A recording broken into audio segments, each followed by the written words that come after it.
Good evening, everyone. Welcome to our 7th Theology at the Pub event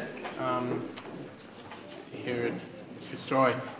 Tonight we have Marcia Riordan from the Respect Life Office here in Melbourne. She's Executive Officer of the Respect Life Office of the Catholic Archdiocese of Melbourne. Marcia also recently completed a Master of Bioethics from the JP2 Institute for Marriage and Family. The Respect Life Office was established in December 2006 and is an agency of the Archdiocese of Melbourne under the direction of the Archbishop. The office was established to promote life issues in the parishes, schools and hospitals of the Archdiocese and to work with various pro-life, pregnancy help and palliative care groups. It also is involved in policy and education activities on behalf of the Church, producing resources, working with healthcare professionals, parish priests, teachers and members of the public. The topic for tonight is promoting life and love in Victoria, and which is obviously very timely in the context of the bill that was sadly passed last week. Just talk briefly about the bill to set the context for Marcia's address. So, you know, the bill passed the lower house 49 to 32, but passed much more close in the upper house 23 votes to 17. And I don't think, we've seen before, certainly in Australia or possibly in the Western world, where the culture of life and death has been at such loggerheads. And the barbarians, if I may call them, working for the culture of death, have really, it seems, abused the political process to try and force people of goodwill and conscience to embrace their values. Some of the key features of the bill were, firstly, it attempted to decriminalise abortion. They wanted to put into law what was happening in practice, but it went much further than that, allowing effective abortion on demand up until birth, including partial birth abortion without painkillers. And also the conscientious objection provisions, where doctors lose that right in emergency required to perform an abortion, and also being required to refer to abortion. And it was in contradiction to what seems to be community feelings on abortion. A study by the Southern Cross Bioethics Institute in 2005 found that 87% of people felt that the number of abortions should be reduced, and 99% felt that comprehensive counselling should be provided, and none of these were addressed in the bill. So anyway, I won't sort of bore you in more details and steal Marcia's thunder, but please welcome Marcia. So thank you everybody for coming. I am delighted to be with you tonight and to be speaking with you about promoting life and love and the Church's teaching on abortion and euthanasia. So it's the first time I've actually been invited here to speak. I think last time I was just one of you out there listening to the speaker too. However, in coming to speak to you tonight on abortion and euthanasia, I don't want anyone to think that I've come with all the answers or that there's kind of some magic solution to the life issues or the debates in Parliament or how to make politicians vote the right way. I only wish there was and that we did have the answers, but unfortunately there's going to be a lot of hard work before we get to this stage where we've started to change the culture. So abortion and euthanasia are two issues most people would prefer not to talk about, but it's going to be my job to talk about both of them tonight. And as I'm sure you already know, we've recently been debating both these issues in State Parliament, and as recently as Friday we lost the debate in the upper house 23 to 17. But we did win the vote on euthanasia 25 to 13, and that was after a huge amount of work too, because at one stage we were set to lose that one as well.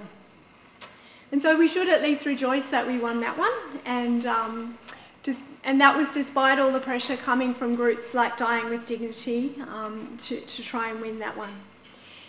It will hopefully mean that we won't see legislation again back in Parliament on euthanasia for a year or two, but we might only have that much grace before they will try again to do something.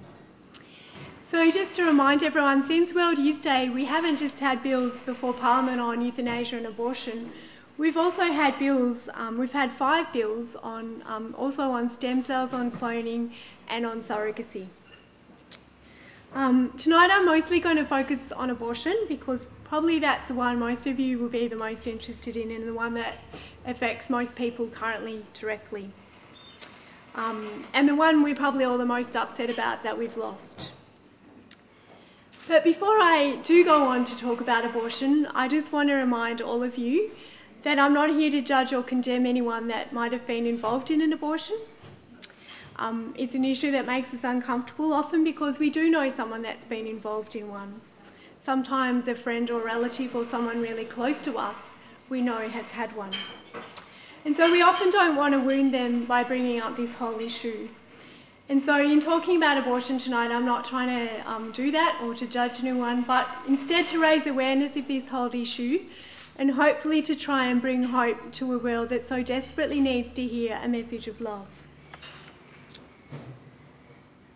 Okay, so all too often good people can become disheartened and disillusioned about abortion and the life issues. And after Friday's vote in the upper house, probably many of us will be feeling very flat, with good reason. And so we might be feeling flat or shattered, perhaps full of despair, perhaps even quite angry at this loss. Some of us, I know, have shed a tear or two. We may too be wondering how much worse things will get before we start to turn this around.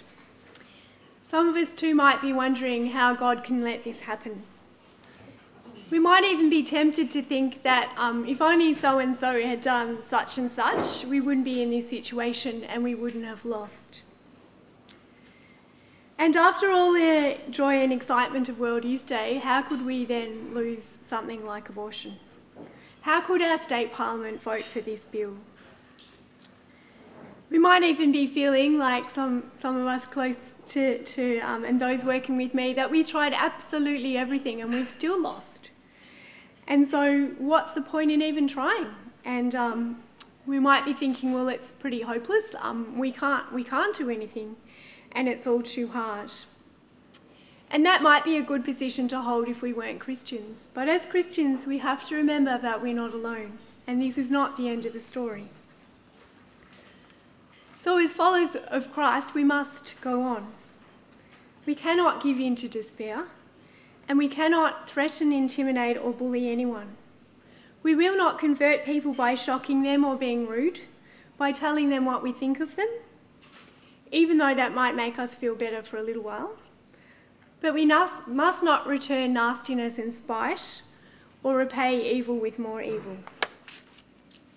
We must be very careful too that our behaviour does not give some people an excuse to join the other side. Instead of that, we must continue to trust and to hope and to work to convert hearts and minds by our witness to love. We must become the people of life and love and always act with dignity and respect. We must continue to hope that God can bring good out of evil and that evil will not have the last word. We must hope that together we can do great things, and despite these setbacks, we can bring God's love to a broken and hurting world, a world that's lost and afraid, and a world that so desperately needs to hear our message. Pope Benedict reminded many of us who were at World Youth Day recently that we must continue to hope and to look for signs of God's grace all around us, even in those dark times when our efforts appear to be in vain. That even despite this, we must keep going to build a culture of life and love. So despite this setback on abortion, which we are feeling heavily, we must remain focused on the bigger picture and on our long-term plan of bringing about cultural change. In his great encyclical on life, the Gospel of Life, or Evangelium Vitae, John Paul II has given us a much deeper and better understanding of the issues we are facing. And can I just ask for a show of hands of those of you who have read Evangelium Vitae?